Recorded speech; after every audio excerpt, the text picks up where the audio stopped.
We have our final talk today, and it is Nelly.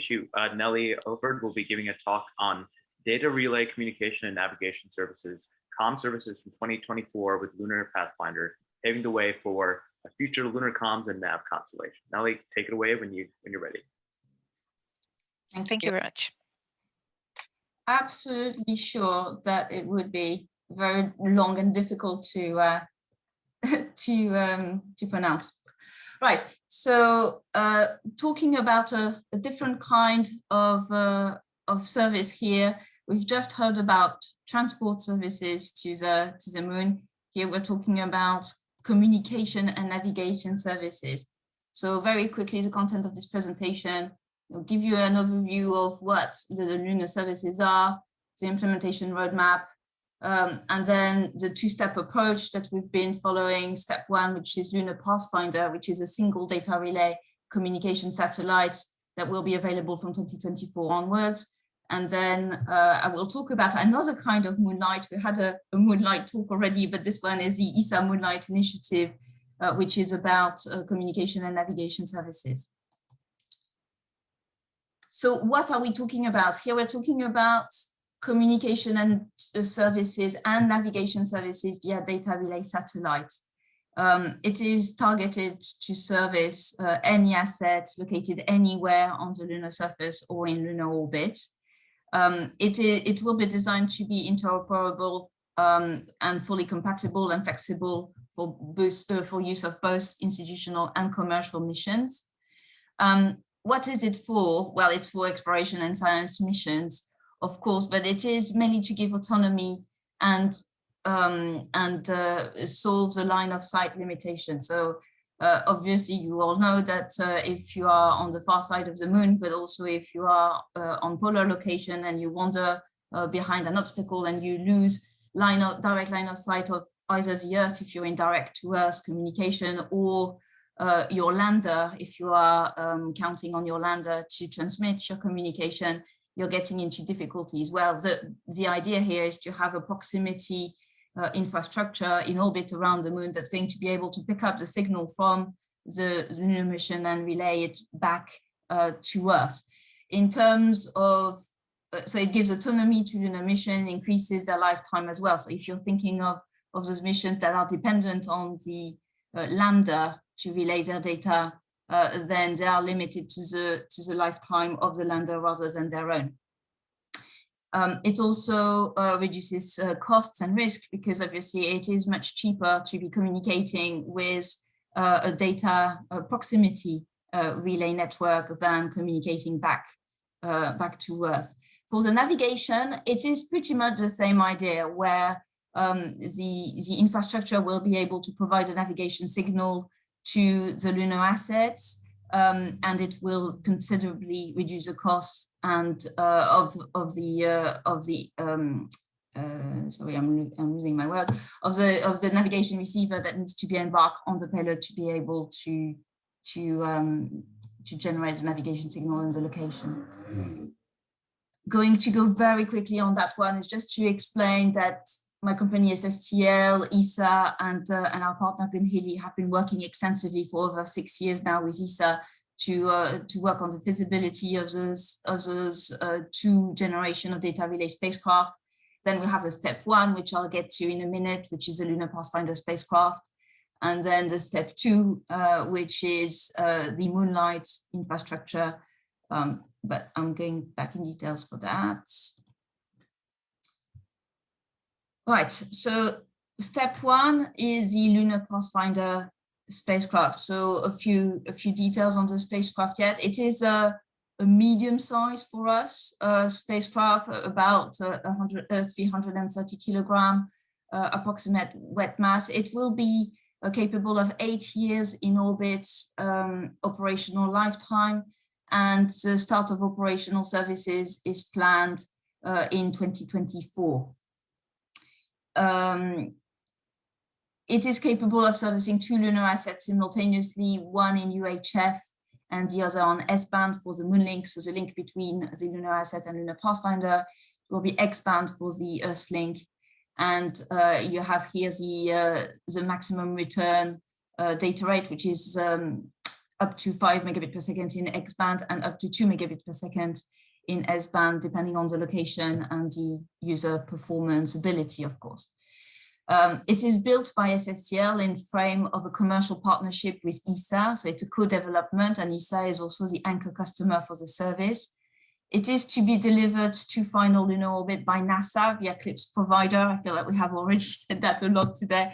And it will be provided in frame of a barter agreement between ESA and NASA, meaning that NASA effectively becomes one of the 2 anchor customers at the very beginning of the program, benefiting from the service of Lunar Pathfinder in exchange for the ride share and delivery into lunar orbit. It is designed to accommodate 3 hosted payloads as well. There's an ESA GNSS receiver, which will do a weak signal detection demonstration for the navigation side. And then there is a NASA laser retroreflector for ranging experiments, and then an ESA radiation monitor as well, which will be a technical demonstrator. So a busy spacecraft. But I just wanted to come back to the main service offer of this spacecraft, which is the comm service. We will offer a range, limited range, but nonetheless a range of services to institutional and commercial customers. Obviously, before contract support agreement, we will be working together on establishing the expected performance and the coverage of the user payload. Then in between contract and before the launch, we will provide engineering support on ground testing to ensure the compatibility between asset and the spacecraft. And after launch, we will perform the in-orbit validation of the service. And then there are 2 levels of operational service. One, they are both based on a certain amount of data to be transferred between the lunar asset and Earth via Lunar Crossfinder. It can be in either a forward or return way, including both scientific comms and TT&C. The difference between the 2 levels of services is that one is optimized, the autonomous one is optimized to optimize the capacity and time sharing of the spacecraft Lunar Pathfinder. So, in other words, Lunar Pathfinder will be choosing when to talk to the lunar asset that needs the data relayed. And the other one is the shift on the other side. It's scheduled service. It's for the lunar asset to choose when they want to talk to Lunar Pathfinder so they can optimize their overall scientific mission. And then we will have an emergency service as well, just in case an asset is in trouble and we need to attend to it. All what I've said right now, I'm just accelerating because I realize the time is summarized in a tool that we will have online very soon. We will be launching it, where you will be able to connect to the SSTL Lunar website and enter a few parameters of your mission, and then you will have the performance, expected performance that you can expect, as well as the coverage. Then the next generation of lunar data relay satellite is the ESA Moonlight Initiative. So in Q2 2021, ESA has selected 2 consortia for parallel phase AB1 studies for their SLS Moonlight Initiative. So SSTL is priming one of those consortia, and Telespazio is priming the other one. Effectively, what we need to do for this phase AB1 study, which is due in Q3 2022, again in preparation for the ministerial in 2022, is a technical solution. It's a traditional phase A B1 technical solution where we have to write the requirements for the overall end-to-end infrastructure. We're talking about Earth-ground segment, we're talking about lunar surface segment, we're talking about space segment, both on Earth side and on lunar side. So it's a huge technical solution study that we're doing here. And we also have to come up with a business partnership. So we are like Christiana was saying, we are in a commercial partnership environment with ESA, where we need to explain to them how industry is going to manage themselves and get into a joint venture type or collaboration, and what is the role that we would like ESA to play as commercial partner. So all this to be delivered in the end. I have 2 charts to go through, so I'm going to be very quick on this.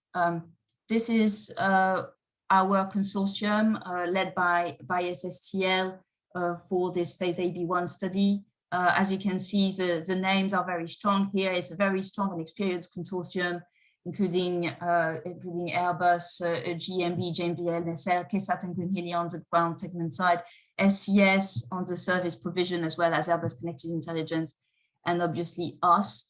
We will be driving and riding through the legacy of Lunar Pathfinder, who will then become a node in the constellation of the Moonlight constellation. And we will be focusing on interoperability and flexible integration as well. Now, we shall stop talk. Just a few words of conclusion before I leave you to the question. Lunar exploration needs support infrastructure to grow and become sustainable. Sustainable is a key word that I've heard a lot through the talks today and the days before. After transportation, connectivity is the next commodity that lunar assets will need. So this is what we are trying to take care of here. And then in collaboration with ESA, SSTL Lunar is proposing just that. Connectivity, communication, navigation services, just like on Earth, so that scientific mission can just focus on science and exploration. And for that, you need infrastructure, and to provide infrastructure, well, we need you. So thank you very much, and I'm happy to take any question. Thanks, Nelly. So we're technically done now, but let's leave this slide up and let's get to your questions first, Nelly, because there's a couple that did come in. So I think they're interesting ones we can start with first. So the first question is from Brian Day. If you'd like to, you can also just log on and ask them, or I'm happy to ask them as well. Just raise your hand if you do want to log on and ask it. But I think for this first one, let's go ahead and ask it. So what are the considerations being dealt with to avoid interference with planned radio astronomy studies, depending on the quiet aspects of the lunar far side?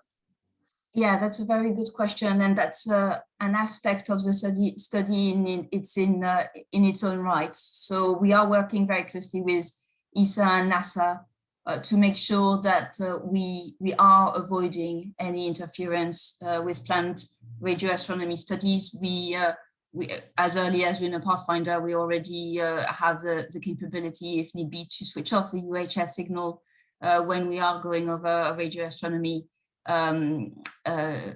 area. So absolutely a great question, and very much taken into account for both Lunar Pathfinder and Moonlight. So another question from Amadou Tangavelu. How do you plan to provide secure cislunar communications for international partners?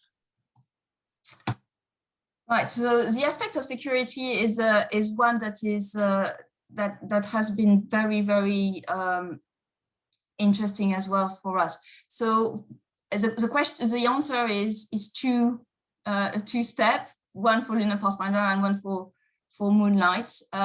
For Lunar Pathfinder, we are encrypting all the TTNCs for the spacecraft itself, and then what we are offering our customer payloads to do is to encrypt their own data, and then we only relay the data package and we don't look into it. We're just delivering the packet as it is with your own encryption in, so that there shouldn't be any issue. For Moonlight, sorry, I forgot the second part of the answer. For Moonlight, this is part of the study, so it's too early for me to comment on that.